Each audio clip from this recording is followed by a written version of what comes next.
جب یہ رمضان آتا ہے لوگ عبادات کی طرف متوجہ ہوتے ہیں، لیکن چند بدعات رسومات ایسی کھڑی ہو جاتی ہیں کہ اب مسلمان کی عبادتیں تباہ، مسلمان کی عبادتوں کا وقت ضائع کر دیا۔ مثال کے طور پر جب رمضان آتا ہے،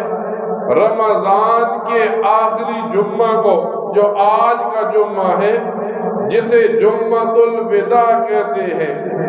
بدعتی قسم کے لوگ ایک بات اٹھاتے ہیں کہ جمعۃ الوداع کے دن جمعہ کی نماز کے بعد لوگ قضاء عمری کی نماز پڑھتے ہیں، پھر مسجدوں میں جماعت کے ساتھ پڑھتے ہیں۔ سوال پوچھا جائے یہ قضاء عمری کیا ہے، تو لوگ بتانے والے بتاتے ہیں کہ جس مسلمان نے رمضان کی جمعۃ الوداع کو 2 رکعت قضاء عمری پڑھی، اس نے اگر سال میں کچھ نمازیں بھی پڑھی ہیں تو اس کی یہ قضاء عمری اس کی نمازوں کی طرف سے کافی ہو گئی۔ جب بندہ قرآن کھولتا ہے،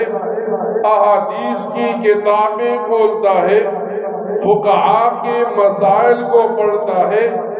تو ایک مسلمان اس نتیجے پر پہنچتا ہے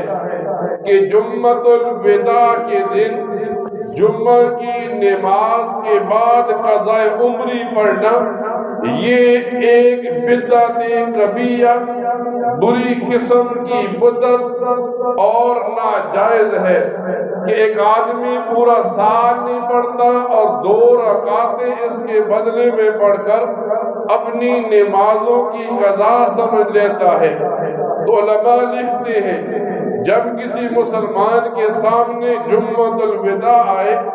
اور پھر قضاء عمری کی بات آئے، اسے پتہ ہونا چاہیے نہ یہ فرض ہے، نہ یہ واجب ہے، نہ یہ سنت ہے یا نہ یہ نفل ہے، بلکہ یہ ایک بدعت کبیرہ ہے جو بدعتی قسم کے مولویوں اور لوگوں نے اس امت میں رواج ڈالا۔ جب رمضان آتا ہے مسلمان مردوں کو